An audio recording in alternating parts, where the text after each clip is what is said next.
సుబ్రహ్మణ్యేశ్వర స్వామి వారి ఆలయం తూర్పు దిశగా ఉంది. గర్భగుడిలో 6 లేక 7 పాము చుట్టల మీద ఈశ్వరలింగం దర్శనమిస్తుంది. ఈయననే సుబ్రహ్మణ్యేశ్వర స్వామిగా భక్తులు కొలుస్తారు. భక్తులు అనంతరం ఇదే ఆలయ ప్రాంగణంలోని ఇతర దేవీ దేవతలను దర్శించుకొని తరిస్తారు. మోపిదేవి శ్రీ సుబ్రహ్మణ్యేశ్వర స్వామి వారి ఆలయంలో స్వామివారికి రోజూ చేసే అర్చనలు, అభిషేకాలు అత్యంత నయనానందకరం. దేవితో ఆ దేవసేనతో ఈ లోకమేల మేలుకోవెరా స్వామి, లేలే స్వామి మేలుకోవయ్యా, కుమార స్వామి నిద్రలేవయ్యా.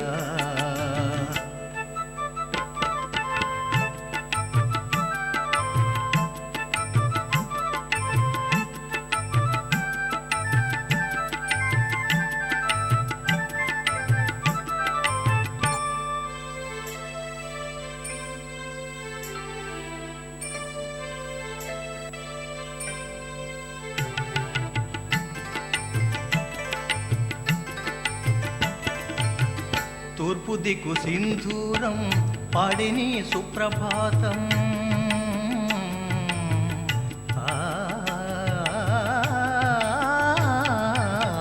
తూర్పు దిక్కు సింధూరం పాడిని సుప్రభాతం, నీదు మేలు కొలుపులే లోకమేలు కాంతులై, తిరుతని క్షేత్ర వీధులా కాంతులే వెలిగినయ్య 4 దిక్కులా నీలీలై, నమ్ముకున్న వారి నేలు ఆ లీలాలహరులే, కుమ్మరించే వరములే నీ కరుణకు చిన్నెలై, లోకమేల మేలుకోవెరా స్వామి, లేలే స్వామి మేలుకోవయ్యా, కుమార స్వామి నిద్రలే.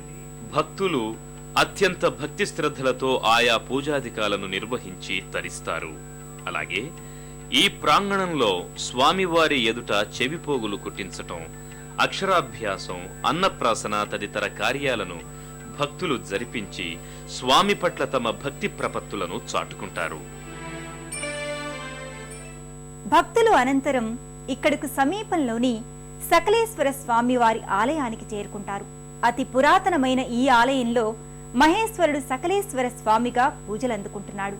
ఆ విశేషాలేంటో పరిశీలించండి.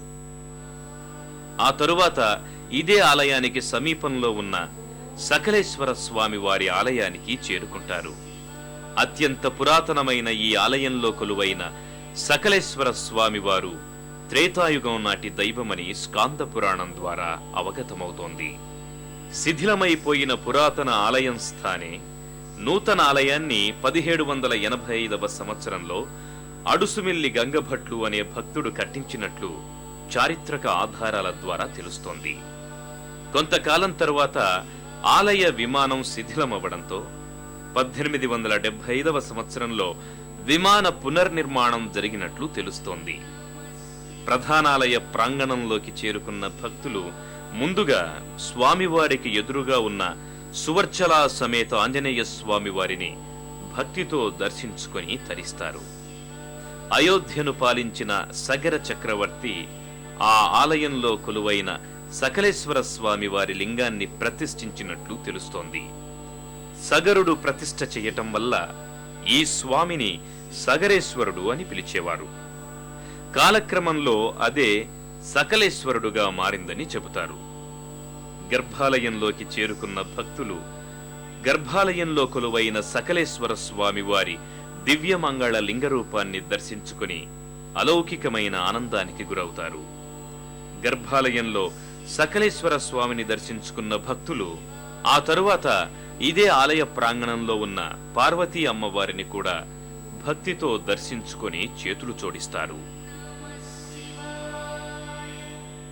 అనంతరం ఇదే ఆలయ ప్రాంగణంలో ఉన్న వీరభద్ర స్వామిని, నవగ్రహాది దేవతలను దర్శించుకుని తరిస్తారు.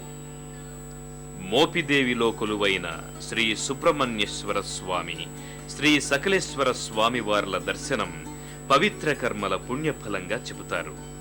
స్వామివార్ల కరుణాకటాక్ష వీక్షణాలున్నవారికే ఆ పుణ్యఫలాలు దక్కుతాయని భక్తులు నమ్ముతారు. తండ్రి పరమేశ్వర, శరణు తండ్రి అనగానే వచ్చి భక్తుల కోర్కెలు తీర్చే కరుణామయుడు సుబ్రహ్మణ్యేశ్వరుడు. కార్తికేయుడిగా, కుమారస్వామిగా పూజలందుకుంటున్న మోపిదేవి శ్రీ సుబ్రహ్మణ్యేశ్వర స్వామివారి కరుణా కటాక్ష వీక్షణాలు అందరి మీద ఉండాలని కోరుకుంటూ మరో తీర్థయాత్రలో మళ్ళీ కలుసుకుందాం. అంతవరకు సెలవు మరి. నమస్కారం. పుణ్యక్షేత్రాల దర్శనం, అపురూప ఆలయాల సందర్శనం, తీర్థయాత్ర కార్యక్రమాన్ని ఇప్పుడు యూట్యూబ్ ఆన్లైన్లో www.youtube.com/etv2india లింక్ ద్వారా కూడా వీక్షించండి.